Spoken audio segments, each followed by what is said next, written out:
TV 24 news ವಾಹಿನಿಗೆ ಸ್ವಾಗತ. ರಾಜ್ಯದ 3 ಕ್ಷೇತ್ರದಲ್ಲಿ ಬಿಜೆಪಿಯ ಸೋಲಿನ ಬಗ್ಗೆ ಬಿಜೆಪಿ ರಾಜ್ಯಾಧ್ಯಕ್ಷ ಬಿವೈ ವಿಜೇಂದ್ರ ಪ್ರತಿಕ್ರಿಯೆ ಕೊಟ್ಟಿದ್ದಾರೆ.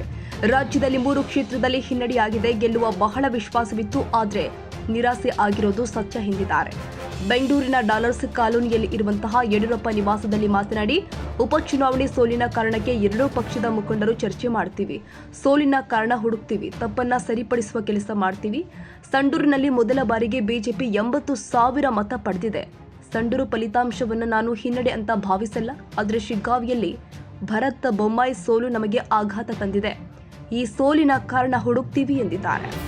ಕರ್ನಾಟಕದಲ್ಲಿ 3 ಕ್ಷೇತ್ರಗಳ ಉಪಚುನಾವಣೆ, ಚನ್ನಪಟ್ಟಣ, ಶಿಗ್ಗಾವಿ ಹಾಗೂ ಸಂಡೂರು 3 ಕ್ಷೇತ್ರದಲ್ಲಿ ನಮಗೆ ಹಿನ್ನಡೆ ಆಗಿದೆ. 3 ಕ್ಷೇತ್ರದಲ್ಲಿ ಚನ್ನಪಟ್ಟಣದಲ್ಲಿ ನಾವು JDS ನಮ್ಮ ಮಿತ್ರ ಪಕ್ಷ, ಶಿಗ್ಗಾವಿ ಮತ್ತು ಸಂಡೂರಿನಲ್ಲಿ ಭಾರತೀಯ ಜನತಾ ಪಾರ್ಟಿ ಗೆಲ್ತೇವೆ ಅಂತೇಳಿ ಭಾಳ ವಿಶ್ವಾಸನ ಇಟ್ಕೊಂಡಿದ್ವಿ.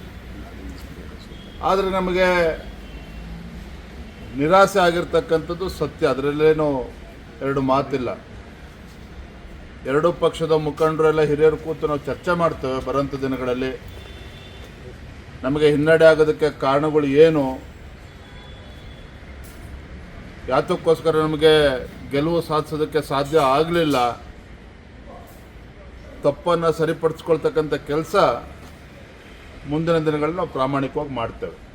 ಸರ್, ಸಂಡೂರಲ್ಲಿ ತಾವು ಪ್ರತಿಕ್ರಿಯೆ ತಗೊಂಡಿದ್ರಿ, ಏನೆಲ್ಲ ಯಾಕೆ ಆಡಳಿತ ಪಕ್ಷ ಮೇಲೆ ಶಾಸಕರಲ್ಲಿ ಏನೆಲ್ಲ ಕಾರಣಗಳಾಗುತ್ತೆ ತಮಗೆ ಈ ಸಿಕ್ಕಿರೋ ಮಾಹಿತಿ ಏನಿದೆ ಸರ್?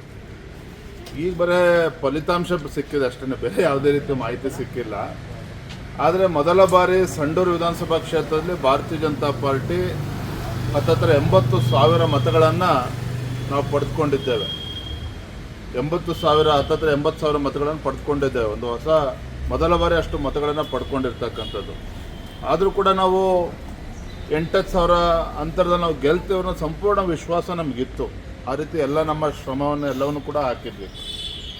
ಆದರೆ ಅದ್ರ ನಡುವೆನೂ ಕೂಡ ನಮಗೆ ಅಲ್ಲಿ ಗೆಲ್ಲೋದಕ್ಕೆ ಸಾಧ್ಯ ಆಗಿಲ್ಲ.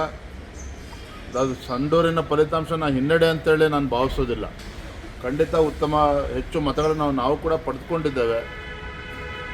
ಬರುವಂಥ ದಿನಗಳಲ್ಲಿ ಅಲ್ಲಿ ನಾವೆಲ್ಲರೂ ಕೂತು ನಮಗೆ ಹಿನ್ನಡೆಗೆ ಕಾರಣಗಳೇನು ಎಲ್ಲವೂ ಕೂಡ ಚರ್ಚೆ ಮಾಡ್ತೇವೆ, ಸರಿಪಡಿಸ್ಕೊಳ್ತಕ್ಕಂಥ ಕೆಲಸ ನಾವು ಮಾಡ್ತೇವೆ. ಸರ್, ಅವರ ಬಿಜೆಪಿಗೆ ಪೂರಕವಾದಂಥ ವಾತಾವರಣ ಇತ್ತು. ವಕ್ಫ್ ವಿಚಾರ ಇರ್ಬೋದು, ಅಥವಾ ಚನ್ನಪಟ್ಟಣದಲ್ಲಿ ಕುಮಾರಸ್ವಾಮಿ ವರ್ಣದ ಬಗ್ಗೆ ಜಮೀರ್ ಅಹಮದ್ ಮಾತಾಡಿದಂಥದ್ದು, ಈ ರೀತಿ ನಿಮಗೆ ಡಿಕ್ಲೇರ್ಡ್ ರಿಸಲ್ಟ್ ಅನ್ನೋ ರೀತಿ ಶಿಗ್ಗಾಂವ್ ಇತ್ತು. ಆದರೂ ಕೂಡ ನಿಮ್ಮ ನಿರೀಕ್ಷೆಯಂತೆ ಬರಲಿಲ್ಲ.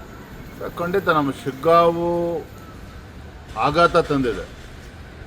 ಯಾಕೆಂದರೆ ಮಾಜಿ ಮುಖ್ಯಮಂತ್ರಿಗಳು ಬೊಮ್ಮಾಯಿ ಅವರ ಸುಪುತ್ರಲ್ಲೇನು ಸ್ಪರ್ಧೆ ಮಾಡಿದರು, ಭಾರತೀಯ ಜನತಾ ಪಾರ್ಟಿ ಎಲ್ಲ ನಮ್ಮ ಕಾರ್ಯಕರ್ತರು ಹಗಲು ರಾತ್ರಿ ಶ್ರಮವನ್ನು ಹಾಕಿದರು.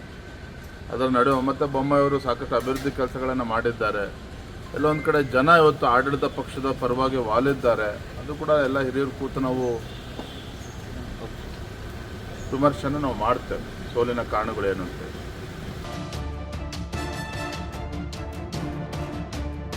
ಕನ್ನಡಿಗರ ಮೆಚ್ಚಿನ ನಿಮ್ಮ ಟಿವಿ 24 ಕನ್ನಡ ನ್ಯೂಸ್ ವಾಹಿನಿ ಇದೀಗ ಟಿವಿಯಲ್ಲಿ ಲಭ್ಯ. ಕರ್ನಾಟಕ ಮತ್ತು ದೇಶ ವಿದೇಶದ 360 ಡಿಗ್ರಿ ಸುದ್ದಿ ಹಾಗೂ ಉತ್ತರ ಕರ್ನಾಟಕ, ಬೆಳಗಾವಿ, ಬಾಗಲಕೋಟೆ, ಧಾರವಾಡ, ಹಾವೇರಿ, ಗದಗ, ಬಿಜಾಪುರ ಜಿಲ್ಲೆಯ ಕ್ಷಣ ಕ್ಷಣದ ವಿವರವನ್ನ ಪಡೆಯುವುದಕ್ಕೆ ಟಿವಿ 24 ಕನ್ನಡ ನ್ಯೂಸ್ ವಾಹಿನಿಯನ್ನ ಲೈಕ್ ಮಾಡಿ, ವಿಡಿಯೋಗಳನ್ನ ಶೇರ್ ಮಾಡಿ, ಕಮೆಂಟ್ ಮಾಡುವ ಮೂಲಕ ನಮ್ಮ ವಾಹಿನಿಗೆ ಸಹಕಾರ ನೀಡಿ ಮತ್ತು ಚಾನೆಲ್ ಅನ್ನ ಸಬ್ಸ್ಕ್ರೈಬ್ ಮಾಡಿ. Thank you.